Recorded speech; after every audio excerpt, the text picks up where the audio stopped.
Assalamualaikum warahmatullahi wabarakatuh. Waalaikumsalam warahmatullahi wabarakatuh. Oke, yang lalu kita sudah bahas jenis atau ragam penelitian kualitatif ya. Jadi penelitian kualitatif kalau mengikuti pendapatnya graduate-nya Creswell itu kemarin 5 ya yang disampaikan Creswell itu ada naratif, terus fenomenologi,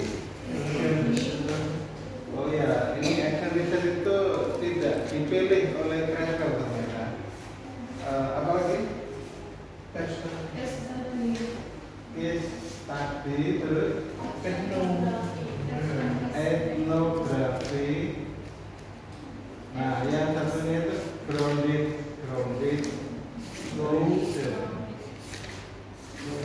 Nah, selain Creswell itu ada yang memilih action research. Jadi ternyata di bukunya Creswell itu dia hanya mencantumkan 5 jenis penelitian kualitatif itu ini: naratif, fenomenologi, case study, etnografi, dan grounded research. Sementara action research itu di buku-buku kualitatif yang lain mencantumkan jenis yang action research. Nah, seperti yang sudah kita pelajari, ada kecenderungan jenis penelitian yang kalian lakukan, yaitu jenis penelitian yang kedua, yaitu fenomenologi. Hanya saja syarat fenomenologi itu harusnya tidak hanya berasal informanya itu dari satu komunitas. Kenapa? Karena fenomena itu suatu gejala, suatu peristiwa itu sering terjadi tidak hanya dalam satu komunitas. Misalnya pengasuhan anak model era digital itu tentu tidak hanya ada di satu desa saja, tetapi juga di desa yang lain. Nah, tentunya penelitian yang seperti ini tidak bisa didekati dengan case study, ya, termasuk penelitian tentang fenomena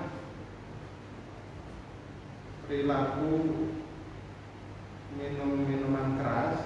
Nah, itu juga suatu gejala yang tidak hanya muncul di satu tempat, tetapi juga muncul di tempat-tempat lain.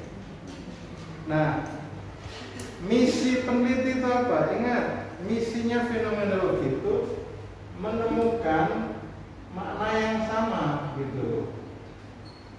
Makna yang sama atau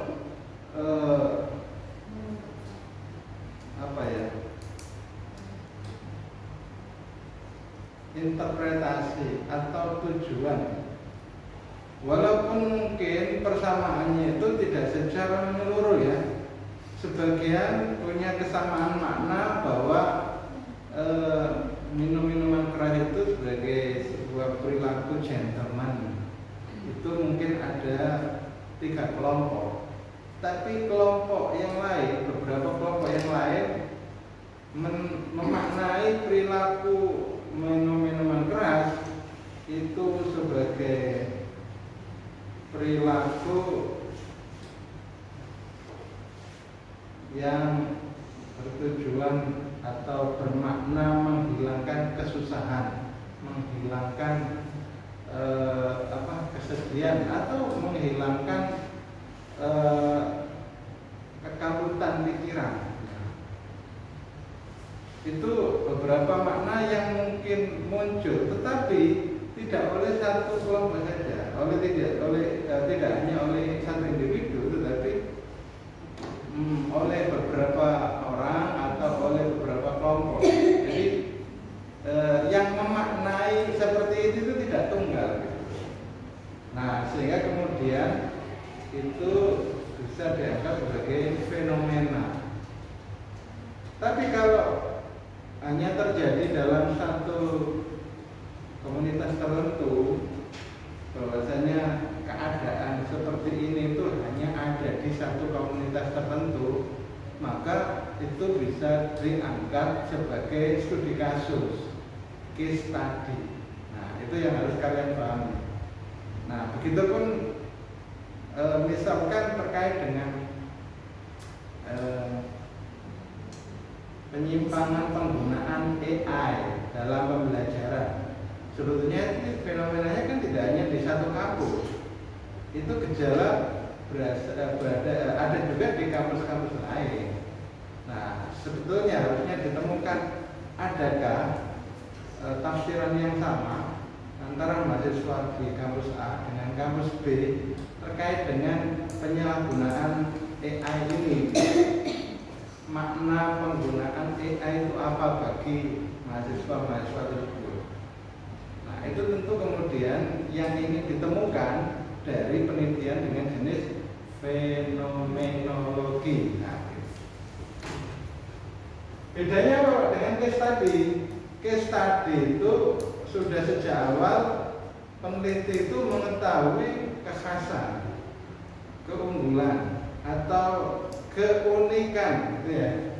Jadi sudah ada keunikan yang disadari oleh peneliti. Kok kayaknya ini nggak lazim ya. Pada umumnya begini, dia itu kok begini sendiri. Nah, ketidaklaziman itu kan pasti sudah ditangkap sejak awal.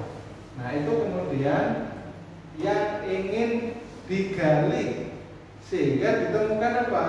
Pelajaran. Menemukan pelajaran. Oh, pelajaran. Bahasanya beberapa pakar itu peneliti mengungkapkan pelajaran yang dihasilkan dari deskripsi yang dilakukan terhadap fenomena tunggal itu. Fenomena tunggal itu contohnya apa? Contohnya kemarin kan gini, sekolah Cambridge. Misalnya MTS kok punya kerjasama dengan Cambridge. Nah, itu ya digali saja peristiwa atau proses mulai dari awal sampai akhir. Dari awal itu prosesnya itu seperti apa, menemukan hubungan dengan Cambridge itu seperti apa, kerjasama di awal itu dengan kesepakatan bagaimana, terus kurikulumnya itu disusun seperti apa, kontribusi Cambridge apa, kita atau sekolah ini bayarnya ke Cambridge apa, berapa, guru di sekolah itu apakah ada pelatihannya, terus apakah dari Cambridge juga mendatangkan tutor ke sekolah tersebut. Nah, itu semua diceritakan. Cerita seperti itu kan menghasilkan pelajaran bagi ya pembaca yang memang belum mengalami peristiwa atau kerjasama seperti yang dilakukan oleh salah satu sekolah. Nah, itu modelnya studi kasus. Target-targetnya itu berbeda. Loh Pak, kalau targetnya naratif, naratif itu kan sudah kemarin kita jelaskan itu dia itu membidik sejarah dari tokoh gitu ya, yang ingin disajikan kepada publik, tentu dengan kevalitan data yang lebih akurat, sehingga dibutuhkan riset kualitatif karena di situ pasti ada cross-check data. Benarkah cerita yang diperoleh dari si A yang merupakan anggota keluarga? Benarkah cerita yang disampaikan B yang merupakan musuh dari tokoh yang sedang digali riwayat hidupnya, biografinya gitu. Nah, itu yang menjadi tujuan dari penelitian naratif. Jadi dari sini kamu kalau diminta menjelaskan apa perbedaan satu jenis penelitian kualitatif dengan jenis penelitian kualitatif yang lain, nah itu harus bisa memberi penjelasan yang pas. Nah, kalau yang etnografi seperti apa? Yang etnografi, ya etnografi itu ya memang dari kata etno ya, etnis. Etnis itu apa? Suku ya. Apa etnis? Iya, suku ya. Jadi grafi itu ilmu, jadi ilmu atau kajian tentang suku, tentang budaya suatu kelompok masyarakat, kelompok etnis. Jadi kalau mengkaji budayanya, dan itu ada di mana saja, tidak hanya kemudian kita harus mencari suku-suku terasing, suku Asmat, suku Dani, yang seperti saya ceritakan kemarin itu. Misalnya kamu ingin penelitian kamu itu lancar, penelitian kamu tentang suku Dani di Papua itu kok ingin kamu itu aman, nggak ada kendala, bisa memotret semua hal. Memotret itu tidak harus dengan foto ya, dengan cerita, narasi gitu. Nah, maka kamu kemudian rela menjadi istrinya kepala suku gitu.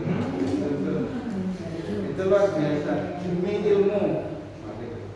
Ada orang-orang itu yang punya komitmen kuat untuk pengembangan ilmu pengetahuan. Nah, sebetulnya ini penting juga. Pentingnya itu tergantung misinya. Karena ketika kita mengenal yang namanya orientalisme, nah ini, ayo siapa yang ngerti orientalisme? Aneh kata orientalisme.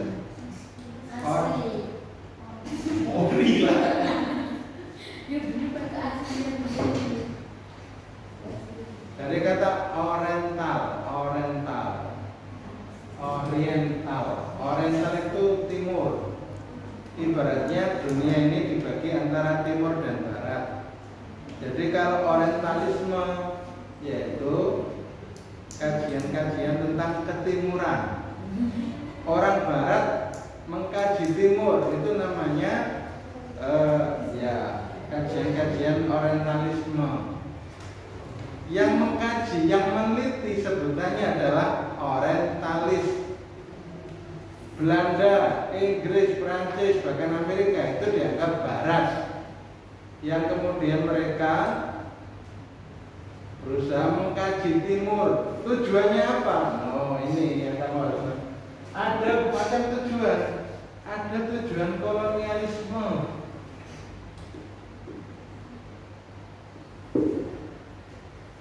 Berarti kan nggak murni tujuan ilmu. Kamu bisa tahu contohnya siapa? Di Indonesia itu yang paling terkenal orang Belanda yang betul-betul menyerupai kiai itu adalah Seno Hogronje. Terus ngerti ya Seno? Lu gak tahu Seno Hogronje? Kemana saja kamu tuh? Ketika ada pelajaran sejarah kemerdekaan Indonesia,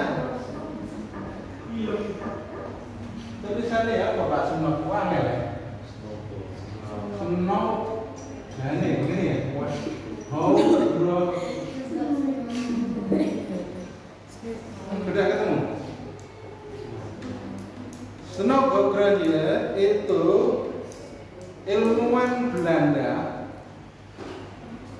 yang belajar tentang Islam. Karena Islam itu adalah agama yang dipeluk oleh orang-orang yang berada di timur, maka kategorinya kajian Islam itu ya kajian tentang ketimuran. Sampai kajian tentang Konghucu, Konfuse itu termasuk ketimuran. Nah, Hogronje itu Seno itu luar biasanya. Dia itu sebelum mengkaji Islam di Indonesia, sebelum mengkaji masyarakat Muslim di Indonesia itu terlebih dahulu belajar Islam di Arab Saudi. Jadi dia fasih sekali bahasa Arabnya. Kamu kalah. Tapi orangnya sudah mati. Zaman dahulu kala kan. Zaman Indonesia sedang dijajah Belanda.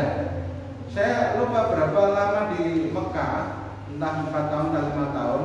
Terus kemudian Senok ini dikirim ke Aceh. Apa yang terjadi? Orang Aceh itu menganggap ini kiai, ini ulama gitu. Karena memang bahasa Arabnya fasih, ilmu agamanya luar biasa, dan saya nggak tahu apakah dia juga memerankan diri sebagai Muslim. Tapi yang jelas orang-orang Aceh merasa welcome dengan Senok, karena namanya juga tidak pakai nama Senok. Saya lupa nama yang digunakan di sana itu nama Islam. Tapi dia bukan Muslim. Perilakunya tapi ya mengikuti perilaku Muslim, ya mungkin ya ikut jamaah, ke masjid dan sebagainya. Tujuannya apa? Tujuannya menghasilkan data yang bermanfaat untuk melestarikan penjajahan Belanda di Indonesia, untuk menaklukkan Aceh. Aceh itu luar biasa sulitnya ditaklukkan. Cuk Nyadin, Toko Umar, nelayan itu ternyata perlawanannya luar biasa. Tapi kemudian dikaji betul oleh Senok dan korespondensinya ke Belanda itu luar biasa, menjadi buku banyak bukunya, surat-suratnya Senok kepada Ratu Belanda, ya itu banyak, sehingga dibukukan. Kamu bisa lihat di perpus-perpus kampus besar itu pasti ada bukunya Senok Gaubrani. Nah, itu contoh bagaimana kemudian kajian yang seharusnya ilmiah, pure scientific, bebas nilai, itu ternyata mengandung bias penjajahan. Jadi kemudian misi penjajahan ini masuk kepada riset yang dilakukan oleh orientalis ini. Jadi kadang-kadang kajian kualitatif tentang ketimuran itu ternyata mengandung bias kolonialisme. Tapi juga ada yang lain. Ada yang bias dengan misionarisme. Maksudnya apa misionarisme? Ternyata Belanda, Portugis, dan yang lain-lain itu mereka ketika melakukan penjajahan itu juga ditunggangi oleh gereja, oleh kelompok agamawan. Untuk apa? Menyebarkan agama Kristen, Katolik ke negara-negara jajahan. Karena itu negara-negara Eropa, kerajaan-kerajaan Eropa itu juga mengutus ilmuwannya untuk melakukan riset, kajian tentang ketimuran, tentang Indonesia dan sebagainya, tentang budayanya. Nah, kalau terkait budayanya nanti dianggap sebagai bagian dari etnografi. Nah, itu mereka ternyata ada misi terselubungnya. Gimana caranya supaya mudah mengkristenkan masyarakat Muslim Indonesia, atau mengkristenkan masyarakat di pedalaman Kalimantan, di pedalaman Papua. Papua itu banyak Kristennya. Kenapa? Karena ternyata pendeta-pendeta, para misionaris itu mau hidup di dunia yang primitif gitu loh. Sementara kamu kan nggak mau. Dakwahnya di komunitas yang sudah maju gitu. Dakwah itu ya Papua gitu sana. Bila perlu kamu yang laki-laki ini mempersunting ini yang dari asli penduduk Papua gitu kan. supaya kemudian dakwah Islam di sana lebih kuat. Kalau orang asli sana yang mendakwakan Islam itu kan resistensinya itu rendah. Tapi kalau orang luar masuk di sana berdakwah itu resistensi tinggi. Nah, supaya resistensi rendah, kamu nikah dengan orang Papua, gitu ya Dan ya. Demi perjuangan, demi dakwah. Nah, saya kan sudah nikah.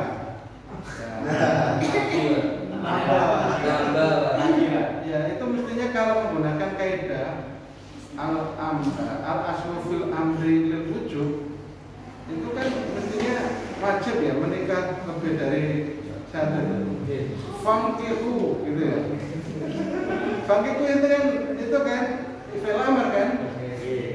Fankihu ma tabarakum min nisa'i. Nah, perintahnya itu nikah berdua gitu ya. Mani enggak? Mani. Menurut Kiai Husain Ilyas, wong rabi papat iku netepi dawuh. Netepi dawuh Al-Qur'an kan. Sing cewek gak setuju. Itu kan Al-Qur'an.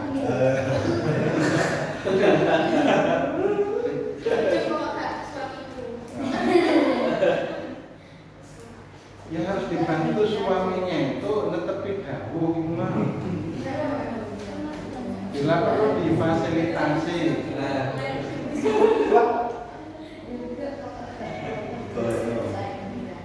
Nah terus nanti kalau nggak ada yang mempraktekkan ayat Al-Quran itu nanti jadinya gimana? Masa ayat Al-Quran nggak berguna lagi?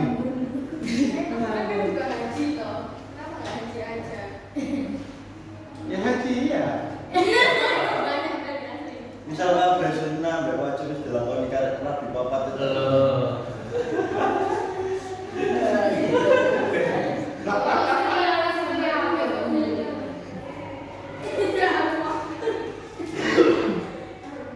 Oke, jadi kajian tentang etnografi itu seringkali dilakukan dan istilah yang sering digunakan untuk menyebut kajian-kajian ke wilayah timur, ke etnis timur, ke wilayah-wilayah di timur itu disingkat atau diistilahkan dengan istilah orientalism. Loh Pak, kenapa kok nggak imbang? Kenapa kok hanya orientalism? Kok dibalik meneliti barat? Lakukan. Nanti kamu akhirnya bisa menyebut kegiatan penelitian kamu itu apa ya? Namanya apa ya? Untuk timur itu kan oriental. Oriental kan timur. Kalau barat oksidental. Oksidentalism. Cuma masalahnya orang timur itu nggak melakukan penelitian ke barat. Kenapa? Pertama, kalau orang Islam itu mengkaji selain Islam yang umat sekarang ya, itu kayaknya itu merasa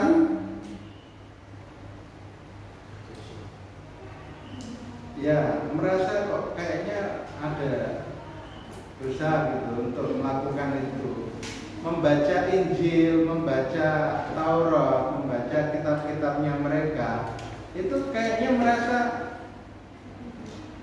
menyimpang dari ajaran agama gitu loh. Seakan-akan itu begitu. Padahal dengan mengkaji yang mereka miliki itu kita akhirnya bisa memiliki kemampuan untuk menaklukkan mereka atau mengalahkan mereka, karena kita tahu kelemahannya, kita tahu kelebihannya. Ya, contoh konkretnya Aceh itu. Jadi Aceh itu bisa ditaklukkan oleh Belanda itu ya salah satunya karena mereka melakukan kajian terhadap Aceh oleh Sunan Bogronya tadi itu, sehingga kemudian kelemahan-kelemahan Aceh bisa diketahui dan akhirnya Belanda bisa menguasai secara penuh Aceh. Padahal Belanda itu udah habis luar biasa kekayaannya untuk perang dengan Aceh. Nah, salah satu yang saya amati, kenapa Timur itu nggak melakukan kajian tentang Barat? Kalaupun ada itu nggak banyak. Itu karena tadi itu ada perasaan inferior atau apa. Yang kedua, nggak ada dananya. Wong Timur itu identik dengan kemiskinan,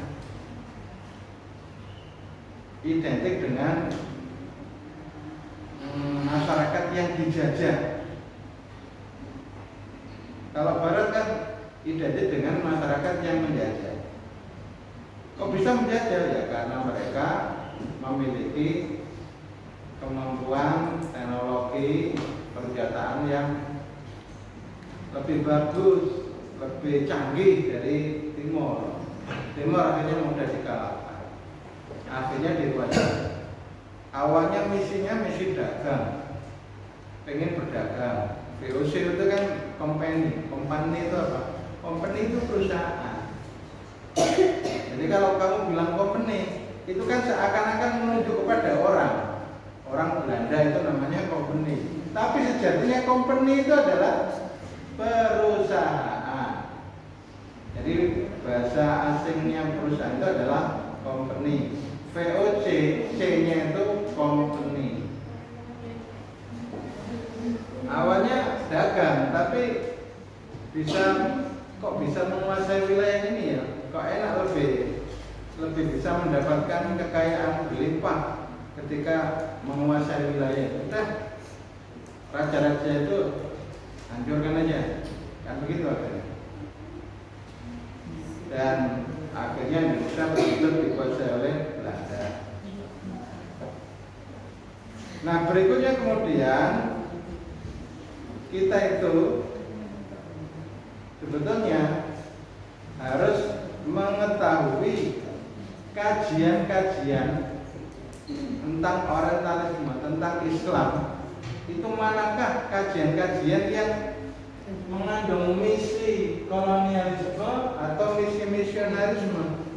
Kalau ternyata misi pure keilmuan itu nggak ada, objektif itu nggak ada, ya mestinya kita harus menolaknya. Tidak menggunakan rujukan dari penelitian-penelitian yang memiliki misi kolonialisme atau misi misionarisme.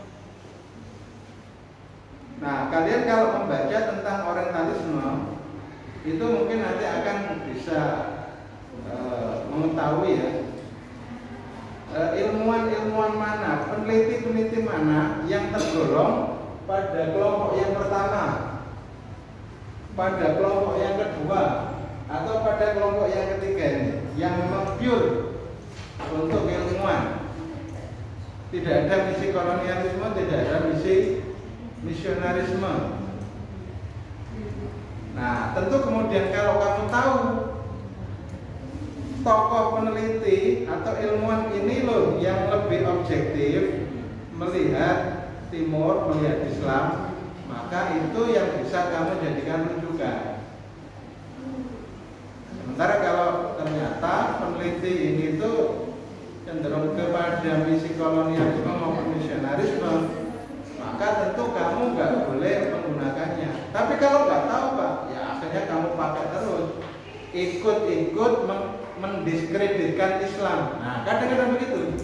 Kajian Orientalisme, yang kolonialisme, yang misionarisme, akhirnya lebih menitik beratkan poin-poin yang mengandung kelemahan untuk umat Islam, yang memiliki sudut pandang minor Sehingga kemudian orang itu akan menjauhi Islam, orang itu akan menjauhi budaya-budaya yang dilakukan oleh masyarakat Muslim. Kenapa? Karena kajian-kajian dari orientalis ini memberi stereotip sebagai hal yang negatif, sebagai hal yang jumud, sebagai hal yang bertentangan dengan kemajuan ilmu pengetahuan. Dan ngapain ini dipakai? Mengapa ini digunakan? Mending ini ditinggalkan. Kan begitu akhirnya. Jadi kalian ketika kajian etnografi itu boleh jadi akan timbul sebuah kesimpulan, budaya masyarakat Papua ini budaya yang negatif karena justru budaya yang ada ini justru malah membawa kemunduran, tidak mendorong kemajuan, malah membawa kemunduran. Nah, itu biasanya peneliti-peneliti yang kurang apresiatif terhadap budaya tempat itu kesimpulannya begitu. Nah, kadang ada yang kemudian mengkritisi cara penelitian seperti itu kelihatannya melakukan penelitian perspektif peneliti sendiri.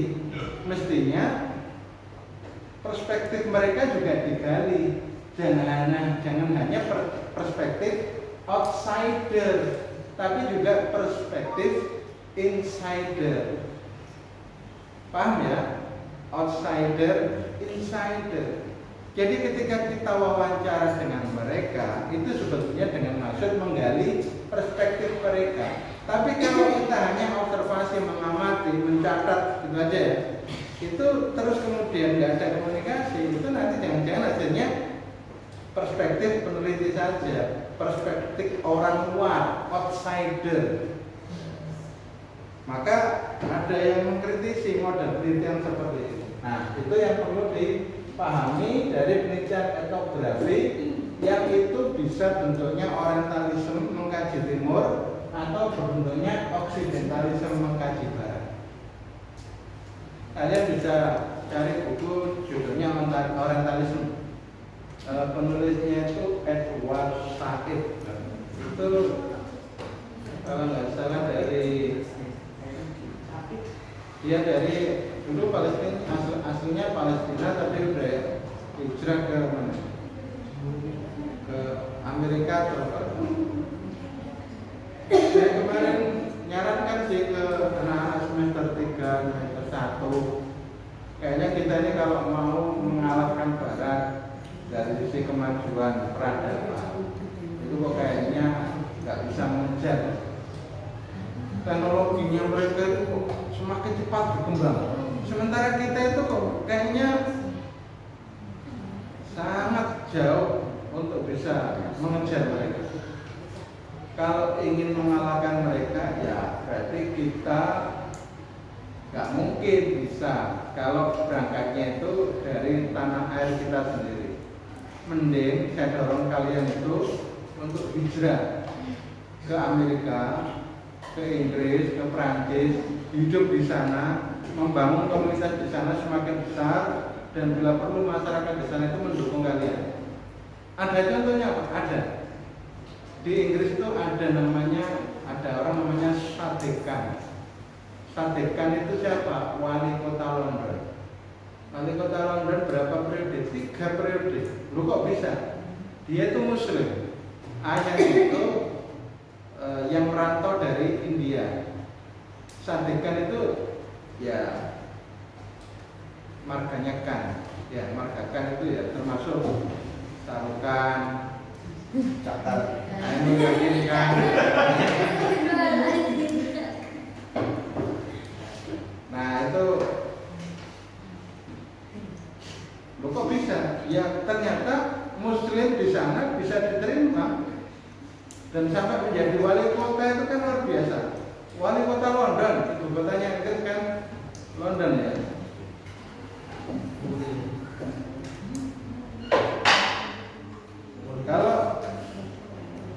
Kalau kamu kan ya kan London, paling seringnya ke Jerman, Jerman,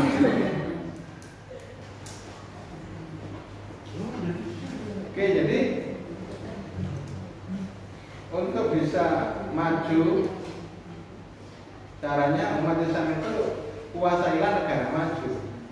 Kalau sekarang ini kamu di negara yang gak maju, mau maju mengalahkan negara yang tidak maju, itu koyoknya hampir mustahil. Loh, kenapa kita melakukan itu? Tujuannya supaya negara maju itu perilakunya perilaku yang baik, perilaku yang adil. Tidak seperti negara-negara maju yang sekarang ini kan perilakunya malah membela Israel misalnya.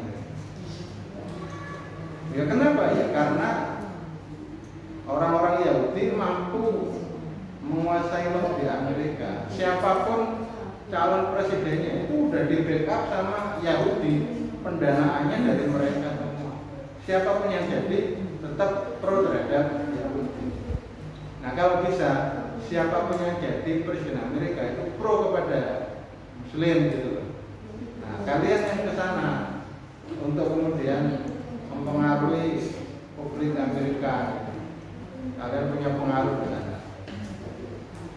Ya hijrah ya, mau ke Amerika? Hah? Gak ada yang mau ini. Kamu gak pengen ketemu artis siapa itu, artis Amerika? Gak dibayarin mah. Gak dibayarin mah. Kamu tak mau tak? Dibayarin Donald Trump mau kamu? Suruh ke sana. Gak mau mbak.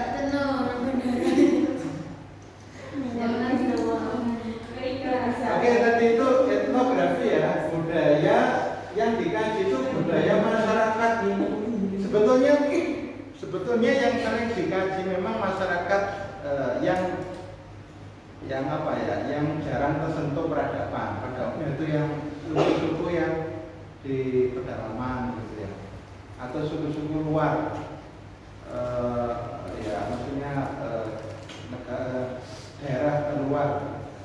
Tapi sebetulnya bisa mengkaji budaya di masyarakat, ya masyarakat di sekitar kita. Misalnya ada tradisi ruat desa, nah itu bisa aja. Kalau belum ada yang melakukan penelitian ya, itu bisa dilakukan penelitian dengan jenis etnografi. Atau kamu bisa melihat model budaya yang muncul baru-barusan ini, apa ya, yang sering nyeruduk itu loh. Ada sholawatannya, gabruk, apa itu? Bandengan. Nah. Kamu nggak ngerti bandengan? Atau kamu jadi ini korban dari bandengan? Nah itu barangkali satu hal yang menarik dan bisa diteliti. Kalau belum ada yang melakukan riset tentang barongsai bandengan, nah itu kalian bisa melakukan riset etnografi tentang bandengan. Sebetulnya dulu pemerintah itu sangat membutuhkan kajian tentang satu komunitas, satu budaya masyarakat. Karena kadang-kadang program pemerintah itu nggak bisa berhasil gara-gara ada budaya tertentu. Contohnya, zamannya Pak Harto itu ada program perencanaan anak yang namanya KB. Tahu KB? Bukan KB ala ini Madura. KB ala Madura, KB.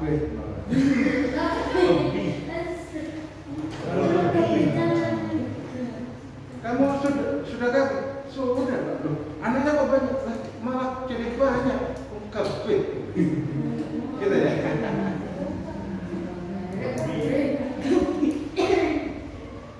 Ketiga itu katanya PKB. P3 itu loh katanya PKB. PKB semuanya. PKB.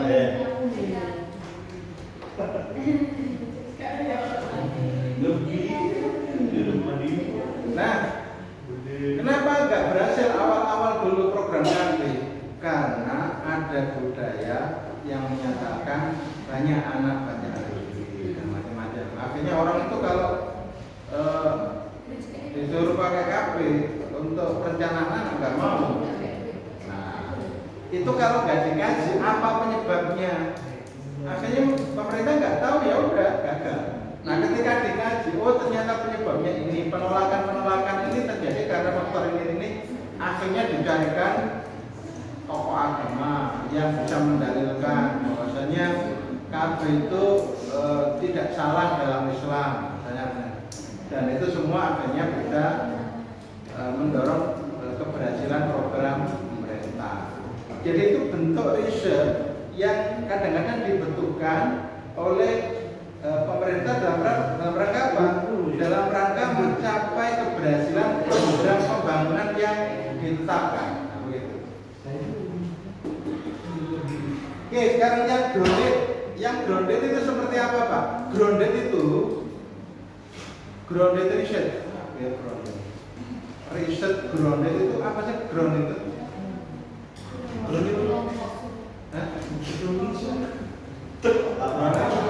Tanah ya. Jadi riset grounded itu artinya riset yang mendalam, yang luas banget. Jadi riset ini tujuannya membangun teori. Seakan-akan kamu itu sudah punya asumsi ini ada teori baru, tapi butuh dukungan data yang betul-betul kuat, sehingga harus dilakukan penelitian dengan model grounded. Model grounded itu ya, ketika melakukan penelitian itu harus betul-betul seperti yang saya sampaikan, cara mengambil sampelnya, cara mengambil data itu dengan cara snowball sampling. Masih ingat kan snowball? Snowball itu adalah bola salju. Awalnya kamu melakukan penelitian itu dari data yang kecil, dari satu orang, kemudian beralih ke orang yang kedua, ketiga, keempat, terus, dan gak akan selesai sampai data itu Nah, karena itu kemudian teori yang tadi diasumsikan itu betul-betul mendapatkan dukungan data yang luas banget. Jadi datanya itu menjadi data yang besar. Nah, itu bisa dianggap sebagai penelitian grounded research. Dengan tujuan apa tadi itu? Membangun teori. Jadi seakan-akan peneliti itu sudah punya asumsi bahwasanya ada teori seperti ini dan kemudian ingin digali lebih jauh, betulkah di lapangan penelitian itu terjadi atau teori ini betul-betul real, nyata adanya. Nah, itu adalah contoh penelitian grounded research. Nah, 5 jenis penelitian kualitatif ini yang direkomendasikan oleh Creswell. Nah, ada pun kemudian action research itu peneliti-peneliti kualitatif yang lain juga tetap merekomendasikan, bahkan perubahan terjadi itu seringkali dengan penelitian action research lebih spesifik lagi. Kemarin saya sebut sebagai participatory action research. Nah, dari sini kalian pasti sudah bisa mempraktekkan ya jenis-jenis penelitian ini ya. Nanti coba satu-satu gitu, action research satu, teknologi satu, case study satu, naratif satu. Kalau misalnya naratif, kamu pengen mengkaji sejarah siapa, tokoh siapa, udah ada bayangan. Tokoh penting di desa saya sendiri, Pak. Ya, ya boleh saja. Asalkan memang hasil kajian tentang tokoh tersebut itu dibutuhkan. Karena boleh jadi ada tokoh, tokoh sama tokoh itu tulisannya sama nggak ya? Beda apanya? Oh, ada hanya ya. Tokoh dengan tokoh. Nah, andai kan di satu desa itu ada tokoh yang memang punya kiprah luar biasa, bisa saja itu diceritakan, dikaji secara naratif, sehingga kemudian nanti ketika dapat dipublikasi dalam buku atau artikel, boleh jadi ada orang yang terinspirasi dari biografi tokoh tersebut. Oke, saya kira sementara yang kita bahas tentang jenis-jenis penelitian kualitatif itu ini, tapi praktek kalian ini nanti kita coba review yang sudah ada, 4 hasil penelitian kalian ini kita coba review.